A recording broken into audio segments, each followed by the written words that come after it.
Hey everyone, this is Mike Andes, and you're listening to the Business Bootcamp podcast. Today we're going to be talking about when you should quit, when you should stop trying to run your business, when you should stop taking risks in your business, and when you should go do something else. Maybe that's get a job, maybe it's go start another business, but when should you stop the plunge that your business is in and the downward spiral, and when should you quit? Before we get into today's show, though, a big thank you to Gusto. It's our sponsor for today's show. If you haven't already, go to gusto.com/bootcamp.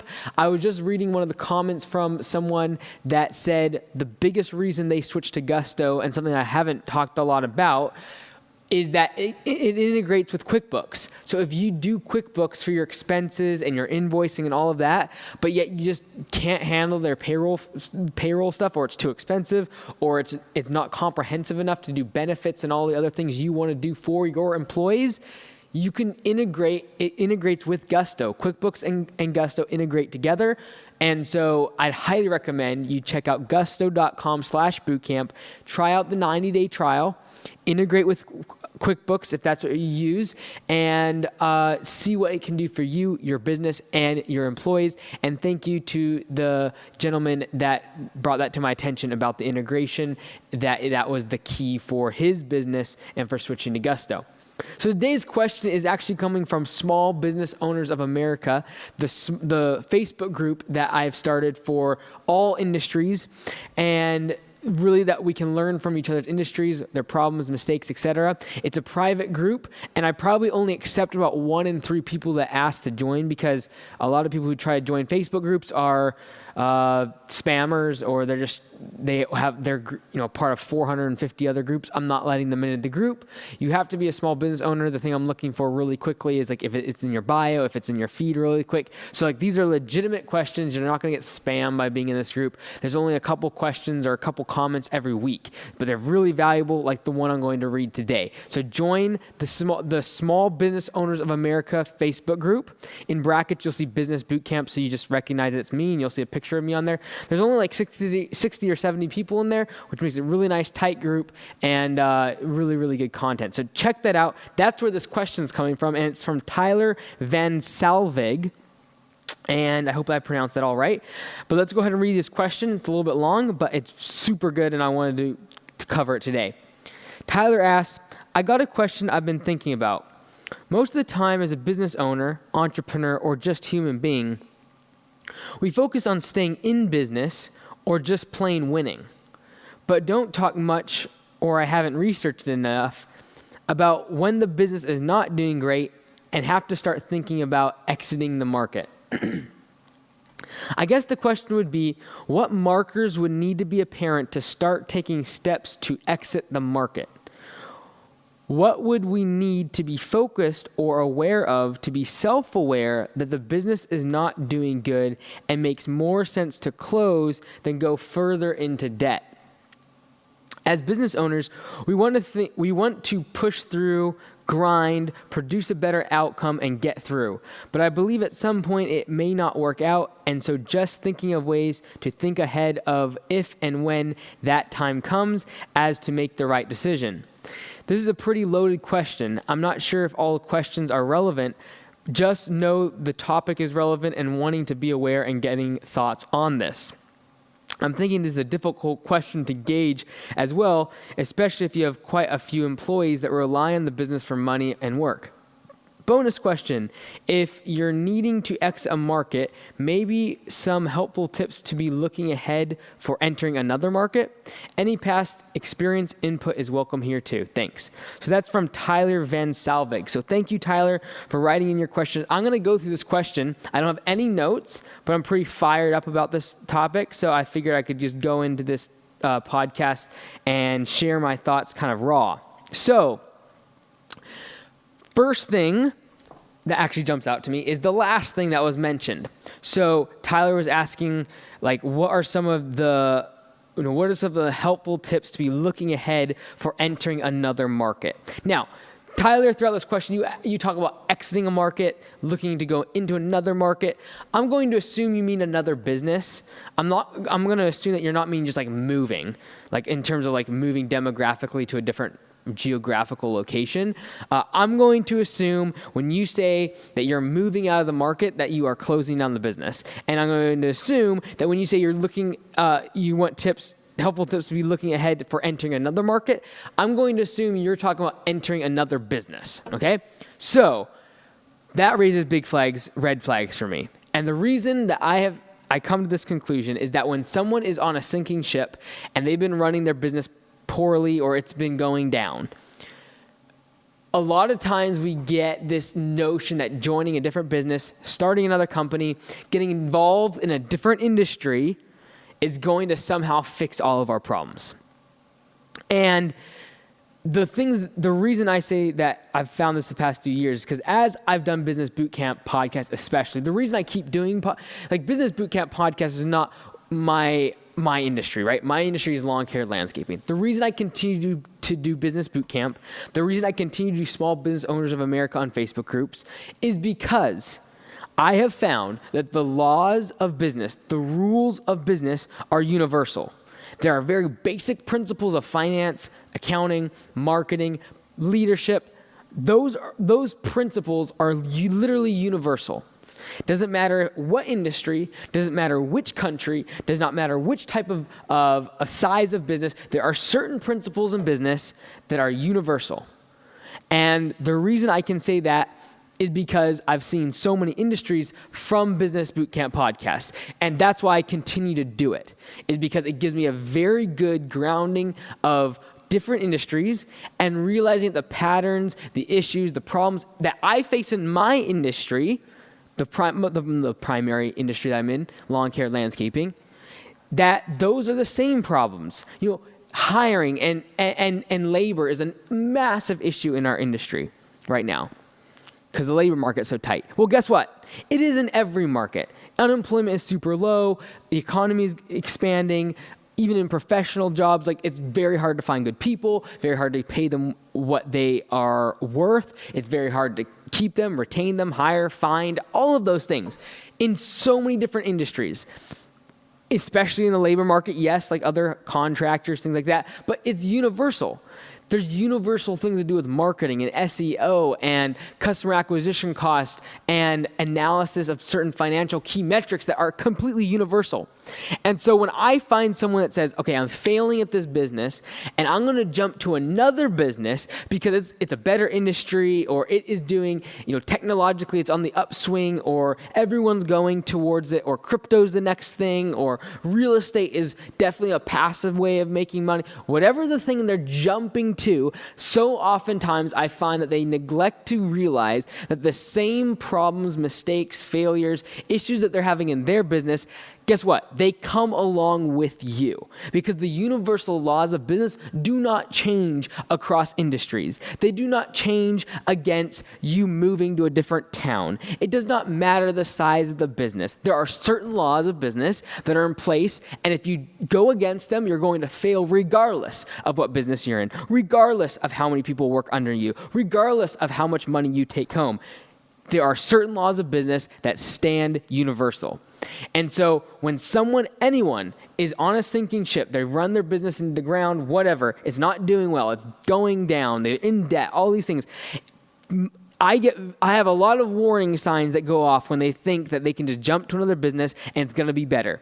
Tyler, I'm not saying that's necessarily your case. I don't know enough about your situation to know if that's really what's happened here, but I just find it hilarious how people have 2, 3 failed businesses and they think that, just getting into a different industry is going to change everything for them. That being said, this goes back to what Tyler says about the general entrepreneurial way of thinking is keep trying, fail fast, just keep, if it doesn't matter if you fall down, get back up. And that's all true and good. But eventually you have to be self-aware enough to realize, okay, look, I like running a business, but maybe I'm not the CEO. Maybe I'm not the founder. Maybe I'm a chief operating officer. Maybe I'm a chief marketing officer. Maybe I'm really good at sales and I need to be a head of a sales department, but I do not need to be the founder. Because maybe you're flawed in some area of entrepreneurship, of some universal law of business that you're failing in, and therefore you fail at this business, then you go do another and it fails, and then you go to another and it fails, and you're constantly trying to chase the next shiny thing. You're trying to chase the next cryptocurrency. You're trying to chase the next Bitcoin and the next real estate gig, and then this, and then the pyramid scheme, and that happens, and all trying to chase the next thing. Maybe it's not, crypto and things like that seem a little fishy, or in pyramid schemes. Maybe it's literally just roofing, and then it's cleaning, and then it's oh my goodness, haven't you seen the healthcare industry? Oh my goodness, we're going to get into selling healthcare equipment, and oh my goodness, people are getting old, so we should start a nursing home. If you're just jumping from industry to industry and you're continually failing, you eventually have to be self-aware enough to realize possibly that you're not cut out for entrepreneurship. And that's not to say you're less of a person or less of a business person, because there are plenty of great COOs and number 2s, number 3s, number 10s that realize that they're not a number 1, they're not going to be the founder, they're not going to be the owner, but they are wildly successful when they realize and are self-aware enough to know that they're not number 1, but they can be really good support to number 1, or they can be a really good part of an executive team. And so my first alert, or thing that kind of dings off in my head when someone says, should I jump to another industry because I'm not doing very well, is I have to ask, are you self-aware enough to pick up on the fact that maybe I'm not cut out for this, or maybe I have certain flaws or weaknesses that can be covered if I'm with another team, or if I have a partner in on the deal that's going to cover those weaknesses. So just some things I was thinking about.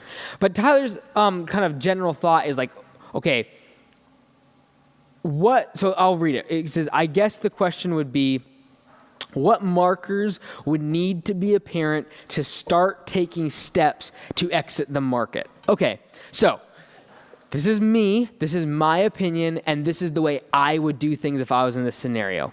I've never had to take a macro business loss. And I'm not saying that to toot my horn. I'm saying that to say I don't have a lot of years of experience. I don't have, decades of experience where I've lived through many recessions and had to witness or be a part of bankruptcy or a business failure. I've never had a macro business failure. Always little things that didn't work. I remember starting my personal most devastating business loss was when I started a skiing and snowboarding waxing company. Posted an ad in the newspaper. This is like when I was 8, 7, something like that. No, I would have been 9 or something like that. Anyways, I thought it was going to be like the next biggest thing ever, right? Like when I was younger, I would sell food to the golfers. We delivered phone books, newspapers. We did all that before even getting into mowing lawns when I was 11. So when I started this snowboarding, you take the iron and you iron the snowboard, and you scrape all the wax off, and you sharpen the edges, and I thought this was going to be big, right? I'm like, okay, I was running the numbers, okay, if there's 20,000 people in Whatcom County that all snowboard, and I get 1% of the market, that's 200 people, and if they all give me $50, right? So I was running that kind of math, right? I was like, oh my goodness, I'm going to make millions of dollars. Well, that was probably my biggest failure for business. But there's been all sorts of little things, right? And so, we started Augusta Cleaning Services several years ago. It got a little bit of traction, but at the end of the day, I was like, look, there's not enough margin. I'm not going to be able to scale this as big. There's no differentiation between us. It's very difficult to find labor for that cheap because I can't pay them enough. Whereas with landscaping and things, I can have bigger equipment. I can have bigger trucks. It's more scalable. I can pay people more, so therefore I can find better people. So really interesting. So Augusta Cleaning Services, I probably wasted not very much money at all, maybe $10,000, $15,000 trying to do that. So it wasn't like a macro failure, right? I've never had one of those. So I can't speak from experience on those things, and I don't know exactly what I would do if I was in a scenario where literally I was going to have to go into bankruptcy or I was in debt on a business. The full disclosure as I go into this question is I've never been there. I've never been there. And so I can't speak from personal experience, but I have talked to a lot of other business owners that are in the same spot. So Tyler asked, what markers would need to be apparent to start taking steps to exit the market? I said all that framework background on me is to say this. Me personally, if I was in this sort of scenario, my type of personality is not to take steps towards anything.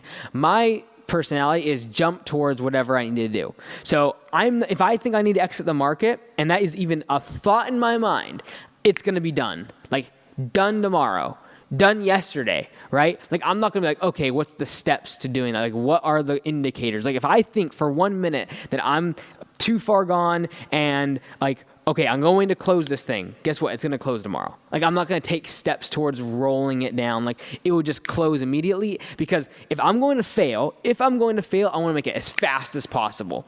And I'm not talking about like starting a business so that you can fail and learn. I'm not into that stuff. We're finding out with WeWork and Uber and these other Silicon Valley companies that sort of thing does not fly. Like, fail fast, like starting a business just to fail is ludicrous. But if you're going to fail, if you're going to go out of business and you know that's going to happen, just do it fast. Like, don't draw it out for 10 years. Don't try to obviously exhaust every resource to try to improve the business and turn it around. Like, yes, you should absolutely try to create systems, absolutely try to hire better people, absolutely cut costs, absolutely make more efficient, absolutely focus on sales and try to grow your way out of so many ways you can try to fix it. But let's assume all of that you've done and you just know that this is a lost cause. Maybe you realize you're not a founder and this is the wrong thing for you. Like, you need to go get a job.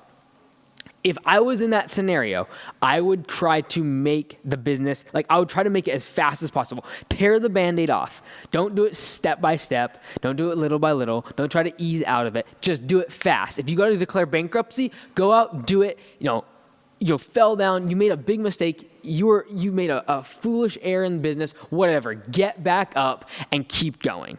Don't let it drag on. Don't go into bankruptcy and then take a year off and then complain and whine or feel bad for yourself. Take the loss, take the L, and move on. There's plenty of sports dynasties that have had an entire year where they just absolutely miserably fail. The ones that become great and go on to win championships are the ones that, well, that's just 1 year. That's one L. That's one game. There's incredible teams that will all of a sudden, they've been winning, and then they lose the worst team. It's not the time to be oh my goodness, we're such idiots. We're such failures. Everything's lost. No, it's an L. It's one L. You keep going. It's a long season. If you're in the MLB, you're 160 games. If you're in the NFL, if you lose a game on week 8, guess what? It's 1 out of 16 games. You can still make the playoffs being 15-1 for crying out loud. You gotta be able to take an L, get back up, and face the next game and get a W. And so I highly recommend, if you are on that trajectory of knowing you're going to go out of business, this is not the right place for you, that you're not cut out for entrepreneurship, which is not a slam in any way. It's just you being self-aware of what you're capable of and that maybe your strength isn't in this category of business. In this category of business of entrepreneurship, you have to be able to be very keenly aware of so many different facets when you might just be strong at one of them, and you'd be a much more productive executive, a much better leader if you could just focus on that one thing. Maybe it's sales. Maybe you're really good at accounting. Maybe you're really good at marketing. Maybe you're not the generalist of an entrepreneur that needs to do all of those things. So if I was on that trajectory and I realized that and I said, okay, I'm in a business, it's failing, I'm not good at what needs to be done here, I need to go get another job because I will be able to succeed in that role, I would cut ties with that business as fast as possible. And I would go get a job. Actually, what I would do, if you have a family, I would go find the job, get the job offer, and then cut strings with my business immediately. If I got to declare bankruptcy, if I have to take a massive loss, if I have to, if I'm way into debt, just tear the Band-Aid off and move on. If you're self-aware enough to know that this is not for you, that you're not, if that thought even crosses your mind, it might be a good time to start thinking about moving on to something else. And that might be a job. And a job might just be a stepping stone for you to get the learning that you need, the experience that you need, the resources that you need to then come back to the business world as an entrepreneur founder and have those skills filled in the spots that you had weaknesses in before. Maybe you're really just not good at sales. And so maybe you need to go out, get a job, be around a sales department, work your way through that system, and then come back to the marketplace as an entrepreneur 10, 15 years down the road and being really, really strong in the area that you were weak and that led to your business going out of business in the years past. So in terms of looking for steps to exit, what would be some of the markers? Like, I would just do it as fast as possible if you know it's coming. What would we need to be focused or aware of to be self-aware that the business is not doing good and makes more sense to close than go further into debt? So this is like a tough one because it's going to depend on your risk tolerance. It's going to depend on your industry, your growth pattern, what are your financials over the past 5 years? Like, are you still growing? Are you going down and you're losing revenue? So that's a tough one to just answer. Every single situation is going to be different. Because if I looked at WeWork right now, which by the way is having an absolute catastrophe was going to have an IPO, cancel the IPO. Their valuation went from $47 billion down to $8 billion within a matter of weeks. Their CEO has left and was paid a massive $1.7 billion golden parachute, and which made the employees absolutely furious, which rightfully so, because he had all sorts of issues. And anyways, WeWork is this big example I'm looking around. I highly recommend you look at them. I might do a podcast on WeWork. But what are the the thing about WeWork is that they literally were losing $1.6 billion last year on, I think it was like 3.2 or 3.6, don't quote me, billion dollars in revenue. So they literally were having $3.6 billion in revenue, losing $1.2 billion, losing that much money. So it's hard to be like, oh, well, if you're losing money, then you should quit. There's definitely value in WeWork, right? Obviously, it's still worth $8 billion. But, so the reason it's hard to say, what are the markers to when you should consider going out of business, just saying based upon numbers is tough. Because if you're just losing money, that doesn't necessarily mean you should stop. But again, risk tolerance is huge. If your family is being torn apart because of the amount of risk that you're taking on as the business owner, and you're plowing all of your time and all of your money and all of your resources, and you downsize the house, and then you sell the vehicles, and then you take money out of all of your retirement, and you take money of all of your kids' college funds, and now they're stressed out, and now you're breaking relationships, and now you don't have any time for them. That's a signal for me, right? When your priorities start getting messed up, for me, that would be a marker for when I need to close a business. That's just a very personal way of looking at it. But the thing is, you say, well, what about the numbers? What about the money? The thing is, if the money's messed up and your risk profile is out of whack with your personality and the business is not doing well to the point that you need to close it, what's going to start happening is because of the stress financially, then you're going to be stressed physically and then emotionally, and then that's going to break down, and it starts to eventually affect your family and your relationships and all those things. And if those things are more important to you, that's when I would be, this is personally, that would be the marker for me. Okay, this is not just sinking the business now, it's sinking my relationships, my family, my living, it's affecting my life. And yes, that will absolutely boil over into your employees and then affecting their families. And you talked about okay, it's affecting your employees because they depend and rely on the business for work and money. Yes, it's going to affect them if you close the business. It's also going to affect them if you're not being able to be the full you because you're so stressed out about the money. You're so stressed about now because your wife or your husband is at odds with you and your kids hate you and they never see you and you want to be there and to support them, but you can't be because if you don't, then the business is going to fail. When that all starts happening, guess what? You aren't being supportive to your employees anyways. I don't care how much money you give them. You can't give them any more money. You can't afford it because the business is doing bad. You can't be a full boss and have great culture and support them emotionally and in their profession and try to help them to their success, because you and yourself are pulled in 100 different directions in your brain. You're stressed out. You're way beyond your risk profile.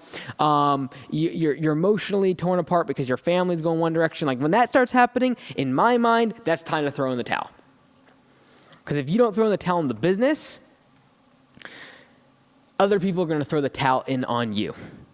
And that can be much more emotionally draining and scarring for a business owner than losing a business. Like, guess what? If you go into bankruptcy, you basically you can forget about it in 10 years, right? Like 10 years later, you can still run another business, be really successful. Maybe the economic tides have changed. Maybe you're in a new industry, whatever. You'll get through it.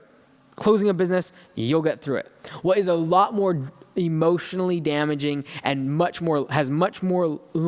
longer implications is ruining your relationship with your children, ruining your relationship with your spouse, ruining relationships with your employees that you might have grown up with. Like, those are the things that will stay with you for the rest of your life. A bankruptcy, a micro failure in your business, you having to close a business and go get a job for 5 or 10 years, that will not scar you the same way as taking the more important things of your life and sacrificing them to try to keep a business that's going down, trying to keep it elevated for just a couple more years.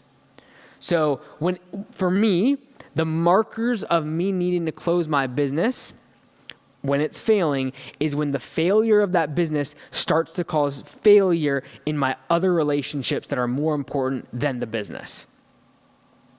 And for some people, that's not the way they would measure it. They would simply measure it based upon money, right? But it's very hard for me to say that, because I would say that at some point. Like, there's some point in some business I would look at the projections. I would look at, okay, if your gross revenues are falling and you are losing more and more money every single year and you feel like you've tried everything, and then maybe, like, if I could see those numbers, I could make that decision. I'd make that call based upon the numbers. But without seeing the numbers and knowing that there's businesses that are creating value for shareholders that are losing money, like Tesla, they lost tons of money. They finally turned a profit this quarter. Amazon lost lots of money when they were having their IPO and everything, but they ended up making a very valuable business. Like, should Bezos have closed Amazon because they were losing money? No, they ended up making hundreds of billions of dollars, $1 trillion company. So, like, to just base it on the numbers is very difficult without seeing those numbers and knowing the subtext of your question. But for me personally, without seeing numbers, a lot of times I know that someone is, like, for instance, Bezos wasn't concerned because he knew that the growth of Amazon and where technology was going and what they were doing for customers far exceeded the negative numbers that they were seeing on the bottom line, right? And he knew that the interest of investors was going to supersede the need for cash. So he could sleep at night, right? If you can't sleep at night because you know that you are not your sales are declining and your profits are declining and your take-home profit is declining, and yet your costs are increasing and your turnover is increasing. Like, if you're losing sleep over that, then maybe it's time for you to close the business. And I talk a lot about grind and hustle and push through. And so I am an advocate and slightly guilty of the notion that Tyler is referencing of us as entrepreneurs, like, just go, get through it. Guess what? There's a time of being self-aware enough to know you need to quit. It's not easy. It takes a big pride hit for most people. That's the reason they keep going, honestly. They're too proud to quit. They're too proud to take the L. Like, guess what? The best athletes in history, they lost a game. And guess what? There was times in a game where they knew they were going to lose halfway through. They didn't throw in the towel for the rest of the season. They just realized, okay, I'm going to take an L. I'm going to move on. Like, next week's another game. Tomorrow night, it's another game. It's another opportunity to shine. And they got to put that failure behind them. And so I'm a big advocate of micro losses, fail fast in the micro. Don't put your business out of business, but constantly be trying to innovate and realize that if you're going to fail, like learn from it fast and then move on. Just keep going. Like iteration, like minimal viable product, figure things out. Always trying to innovate and like realize that 4 out of 5 things are going to fail. But that fifth thing is going to be the thing that accounts for all the losses and doubles the business, right? And so I'm a big advocate of micro losses. Like, figure things out, innovate, test, experiment, try, test, fail. 4 out of 5 things aren't going to do well. That one thing makes all the difference, covers all the losses, plus doubles the business. Happens every time. Don't be complacent. Don't just play it safe all the time.